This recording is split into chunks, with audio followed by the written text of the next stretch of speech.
Welcome to Olga times. కేరళలో కంచుకోటగా ఉన్న left పార్టీలకు షాక్ తగిలిందని చెప్పవచ్చు. ముఖ్యంగా కాంగ్రెస్ అయితే కేరళలో ఘన విజయం సాధించింది లోకల్ బాడీ ఎన్నికల్లో.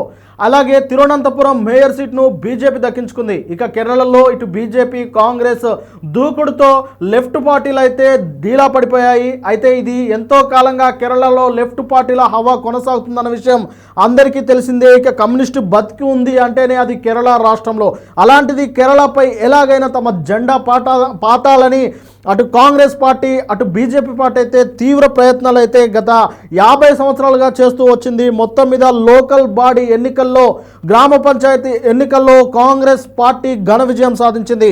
కేరళలో జరిగిన స్థానిక సంస్థల ఎన్నికల్లో సిపిఎం సారథ్యంలోని ఎల్డిఎఫ్ గతంలో సాధించిన ఫలితాలనైతే అందుకోలేకపోయింది. కాంగ్రెస్ సారథ్యంలోని యూడిఎఫ్ మెజారిటీ గ్రామ పంచాయతీలను సొంతం చేసుకొని విజేతగా నిలిచింది.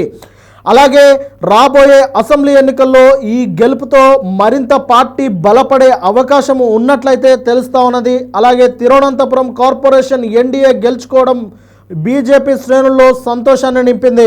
తిరువనంతపురం కార్పొరేషన్ను ఎన్డీఏ సొంతం చేసుకుంది. 45 ఏళ్ల కామ్రేడ్ల ఆధిపత్యానికి ఇది గండికొట్టినట్లే అయింది. ఎన్డీఏ కూటమి 101 మంది సభ్యుల కౌన్సిల్లో 50 సీట్లు గెలుచుకుంది. దీంతో ఎల్డీఎఫ్ ఆధీనంలో తిరువనంతపురం కౌన్సిల్ ఎన్డీఏ చేతికి చిక్కింది. యూడీఎఫ్ 367 గ్రామ పంచాయతీల్లో మెజారిటీ సాధించింది.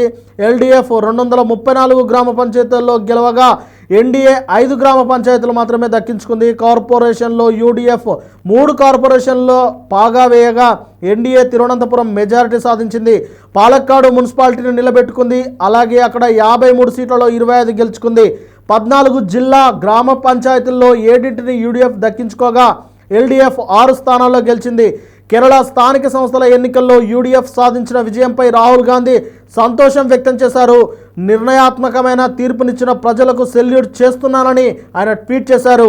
యూడీఎఫ్పై ప్రజల్లో మెరుగుతున్న విశ్వాసాన్ని రాబోయే అసెంబ్లీ ఎన్నికల్లో యూడీఎఫ్కు ప్రజలు పట్టం కడతారని ఆయన ఆశాభావం వ్యక్తం చేశారు.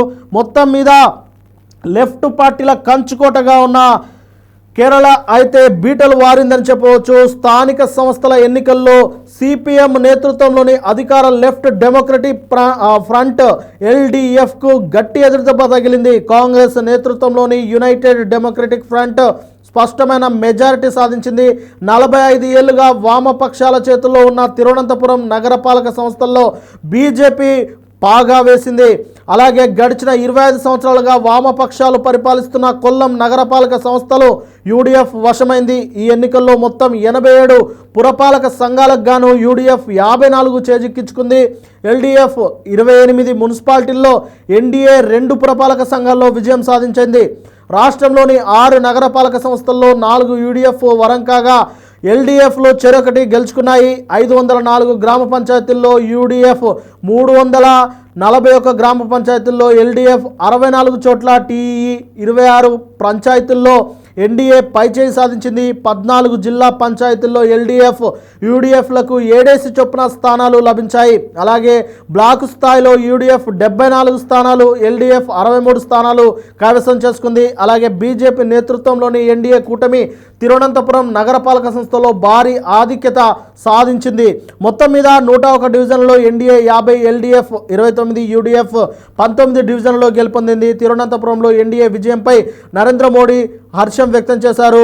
ఎన్నికల్లో గెలిచిన బీజేపీ నేతలను కాంగ్రెస్ నేత శశి